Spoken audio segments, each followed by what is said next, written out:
अस्सलामुअलैकुम to all of you. और अल्लाह करे कि आप सब लोग बिल्कुल मज़े में हों। लेकिन मैं तो पिछले एक हफ़्ते से बस खांस रहा हूँ। और सिर्फ मैं नहीं खांस रहा, बल्कि हमारे सारे घर वाले खांस रहे हैं और पूरा लाहौर खांस रहे हैं। और इसी वजह से मैं अपना ये व्लॉग इतना लेट अपडेट कर रहा हूँ। आपको पता है, पिछले काफ़ी दिनों से लाहौर में इतनी स्मॉग है कि बल्कि न्यूज़ में तो ये बता रहे थे कि पूरी दुनिया में लाहौर नंबर 1 पर है सबसे ज़्यादा एयर पॉल्यूशन में।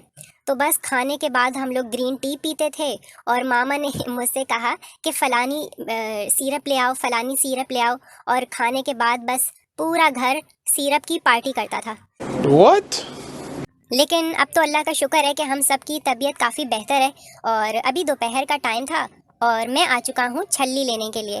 और हो सकता है आप में से काफ़ी सारे लोग ये सोचें कि छल्ली क्यों कह रहा है ये इसको। तो भाई हमारे यहाँ तो इसको छल्ली ही कहते हैं। और मैं जानता हूँ कि काफ़ी जगहों पर इसका मुख्तलिफ नाम होता है। सिंध में इसको भुट्टा कहते हैं और शायद पेशावर में और बलूचिस्तान में इसको क्या कहते हैं वो तो मुझे नहीं मालूम। लेकिन हाँ, यहाँ पर इसको छल्ली कहते हैं। और मैंने अंकल से कहा, अंकल मुझे एक छल्ली दे दें। तो अंकल ने जो पहले से तैयार शुदा छल्ली थी वो मुझे देने लगे। मैंने कहा नहीं नहीं नहीं नहीं नहीं नहीं नहीं। ये इसके ऊपर इतनी ज़्यादा मिट्टी होगी, आपने पता नहीं ये कब से बना कर रखी हुई है, आप मेरे लिए नई तैयार करें। मैंने अंकल को एक दूसरी छल्ली उठा कर दी और फिर अंकल ने कहा कि अच्छा दो, अब मैं इसको तैयार कर देता हूँ तुम्हारे लिए। जज़ाकल्लाह, थैंक यू सो मच। आपको पता है, मैं एक दफ़ा हैदराबाद में था तो बाहर छल्ली वाला आया। मैंने अपने सब कज़न से कहा कि बाहर छल्ली वाला आया, आ जाओ छल्ली लेने चलते हैं। उन्हें समझ में नहीं आया कि मैं छल्ली किसे कह रहा हूँ।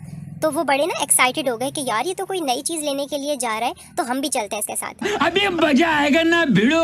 मैंने मामा से कहा कि मामा, मैंने आपके पर्स से 10 रुपए निकाले हैं, हम छल्ली लेने के लिए जा रहे हैं। तो मामा ने कहा अच्छा जाओ। हम लोग छल्ली लेने के लिए पहुंचे तो मेरे सारे कजन्स ने कहा कि लो ये तो भुट्टा है, ये तो हमने खाया हुआ है पहले। मैंने कहा तो मैंने तो छल्ली कहा था, तुम लोगों को समझ में नहीं आया कि छल्ली किसे कहते हैं। उन्होंने कहा अरे भाई हम इसको भुट्टा कहते हैं यहाँ पर। हाँ, हमें तो लगा छल्ली पता नहीं कोई और ही चीज़ होगी। तो बस, और हाँ याद आया, जब मैं छोटा था तो हमारे पापा की फैक्ट्री से 4 बजे छुट्टी होती थी पापा की। तो मैं इंटरकॉम उठाकर पापा के ऑफिस में उनको कॉल कर देता था कि पापा आप 4 बजे फैक्ट्री से वापसी पर हमारे लिए गुलशन अड्डे से छल्ली लेकर आइएगा। फिर पापा हमारे लिए छल्ली लेकर आते थे और मामा फिर हमें उस छल्ली के ऊपर लीमू, नमक और लाल मिर्च लगाकर देती थी, जो हम बहुत शौक से खाया करते थे। अरे मामा से याद आया, आपको पता है आज सुबह मामा ने नाश्ते में अपने लिए क्या बनाया है? भाई मैं आज सुबह सुबह जब सोकर उठा और नीचे सीढ़ियों से उतरकर तशरीफ़ लाया तो मैंने देखा कि मामा ने तवे के ऊपर आलू के छोटे छोटे टुकड़े, उनके अंदर प्याज और चिल्ली फ्लेक्स और धनिया और नमक, ये सारा कुछ बनाकर अपने लिए नाश्ता तैयार कर रही थी। मैंने कहा मामा मामा, ये तो वही वाले आलू नहीं है जो आपने कल रात को समोसे में से निकाल कर एक साइड पर रख दिए थे? जोर जोर से बोल के लोगों को स्कीमें बता दे। हाँ ये तो वही लग रहे हैं मुझे।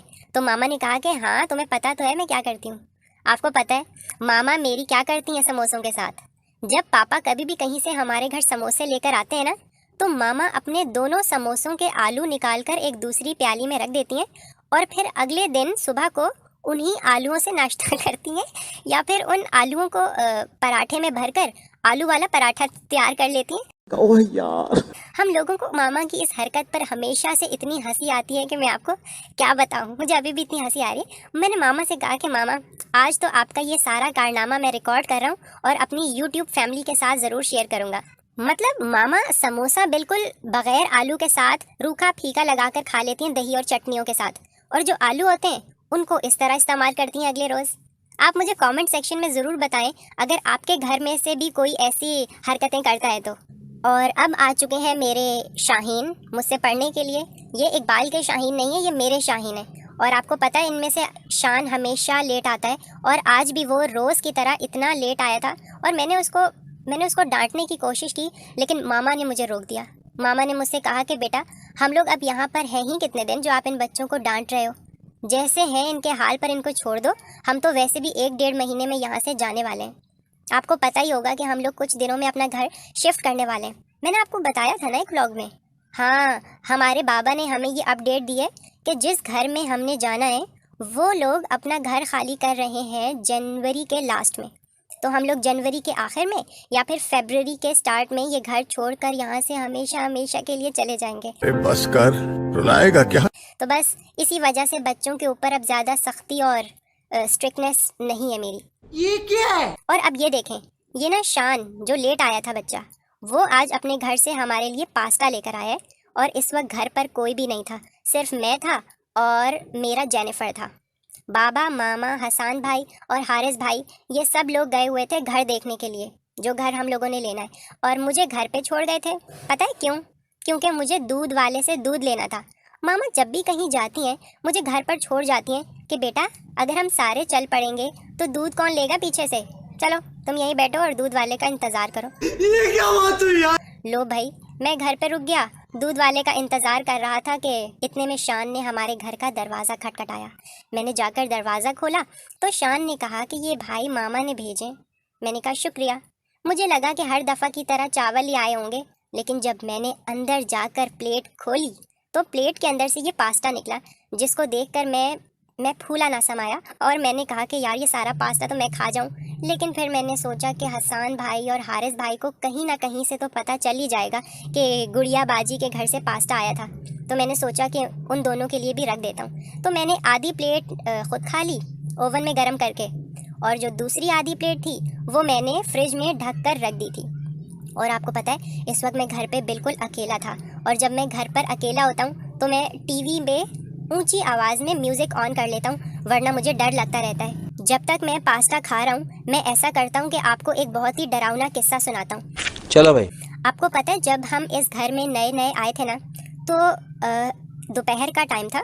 मैंने यूनिवर्सिटी से छुट्टी की थी क्योंकि मुझे बुखार था। घर पे सिर्फ मैं था और मामा थी, और बाबा, हसान भाई और हारिस भाई ये तीनों ऑफिस गए हुए थे। तो खैर दोपहर के टाइम मैं सो रहा था। मामा ने कहा बेटा उठ जाओ, यूनिवर्सिटी चले जाओ, बुखार की दवाई दे देती हूँ मैं तुम्हें, लेक्चर मिस हो जाएगा तुम्हारा तो फिर कौन बाद में करवाएगा। मैंने कहा मामा मैं चला तो जाता, लेकिन वाकई में बहुत ज़्यादा बुखार हो रहा है। तो खैर मैं घर पर ही रुका और मामा नीचे वाले पोर्शन में चली गई नमाज़ पढ़ने के लिए। अब मैं ऊपर बिल्कुल अकेला था।